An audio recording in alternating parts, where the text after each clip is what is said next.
എന്താ എന്തു പറ്റി മോളെ? അന്നത്തെ പെണ്ണന്വേഷണവും ബഹളവും കഴിഞ്ഞ പിന്നെ ഇങ്ങനെയാ. കണ്ട തെണ്ടിയൊക്കെ പെണ്ണ് ചോദിച്ചു ഒരു അവസരം ഉണ്ടാക്കി കൊടുത്തിട്ടല്ലേ? ഇല്ല, ഒരുത്തിനോർത്ത് നീ ഇനി പേടിക്കേണ്ടി വരില്ല.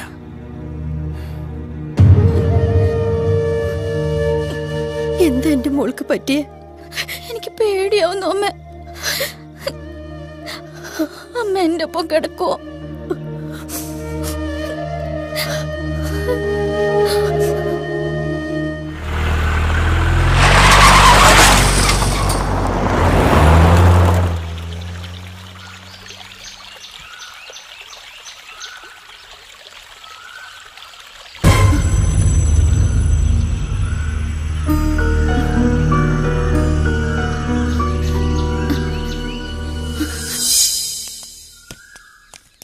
ഞാൻ സ്കൂളിൽ നിന്ന് വരട്ടെ, അതിനുശേഷം സംസാരിക്കാം.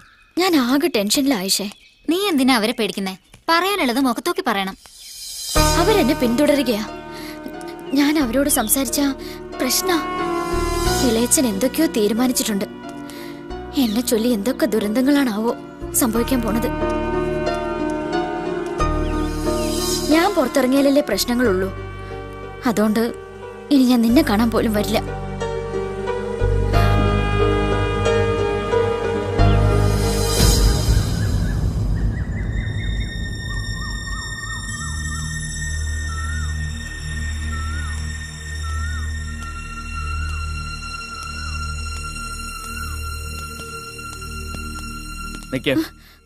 എന്തിനാ എന്നിൽ നിന്ന് ഒഴിഞ്ഞു മാറുന്നത്?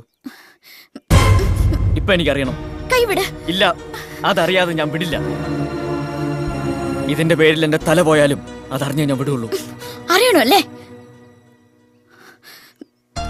ഈ ജന്മത്തില് എനിക്കൊരാളെ മാത്രമേ ഇഷ്ടപ്പെടാൻ പാടുള്ളൂ.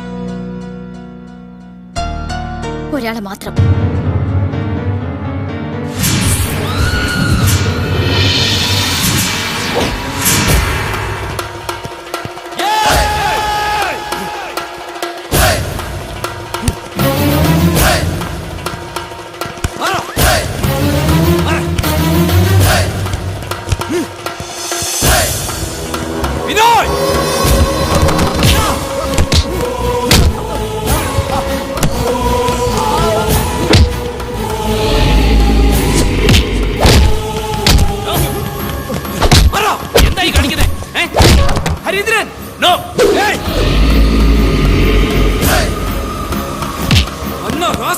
അവിടെ കമന്റ് അടിക്കാൻ മാത്രം ആളായോ നീ?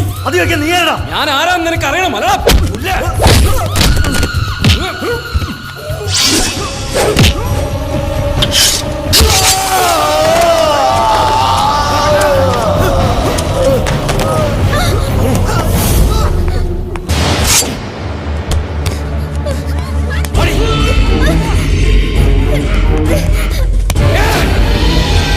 എന്റെ പെണ്ണായത്. ഇവളെ ആരെങ്കിലും മോഹിച്ചാൽ, ഒരു നോക്കുകൊണ്ടോ വാക്കുകൊണ്ടോ ആരെങ്കിലും ശല്യം ചെയ്തു എന്നറിഞ്ഞാൽ കുത്തി കൊടലടിക്കും ഞാൻ. അരീന്ദ്രന്റെ പെണ്ണായത്. അരീന്ദ്രന്റെ മാത്രം പെണ്ണ്.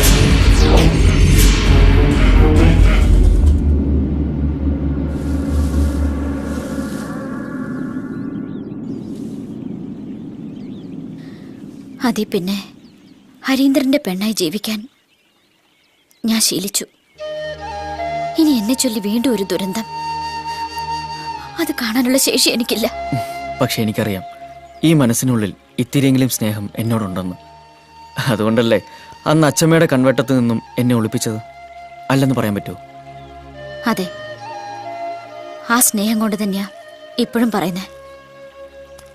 ഇനി എന്നെ കാണരുത്, ഇഷ്ടപ്പെടരുത്. ഈ നാട്ടിൽ ഹൃദയത്തിനേക്കാൾ വില കൽപ്പിക്കേണ്ടത് സ്വന്തം ജീവനാ. അതുകൊണ്ട് അപേക്ഷിക്കുക, എന്നെ മറക്കണം.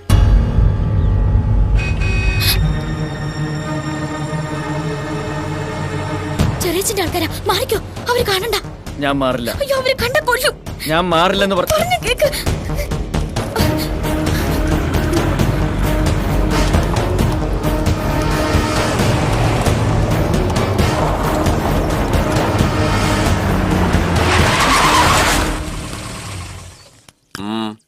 എവിടെയായിരുന്നു? ആയിഷയുടെ വീട്ടില്. ആ, കേറി ജീപ്പില്. വേണ്ട, ഞാൻ നടന്നു പോയിക്കോളാം.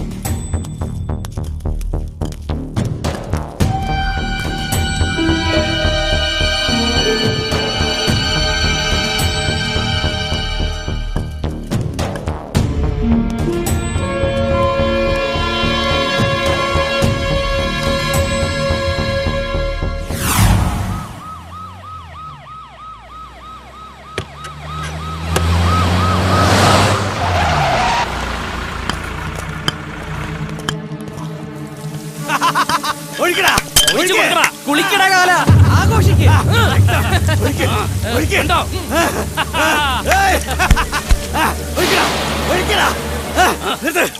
അച്ഛമ്മേ, ആ ഡോക്ടറെ കൈയോടെ കിട്ടി. തീർത്തു തീർത്തു.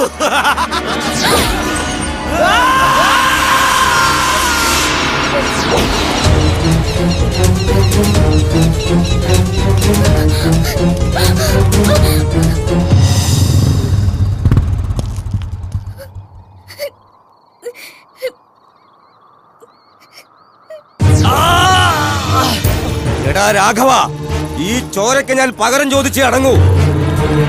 എന്റെ ചങ്കിൽ ജീവനുണ്ടെങ്കിൽ ഈ ഭൂമിയിൽ നിന്റെ പെണ്ണായിട്ടേ അവൾ ജീവിക്കൂ.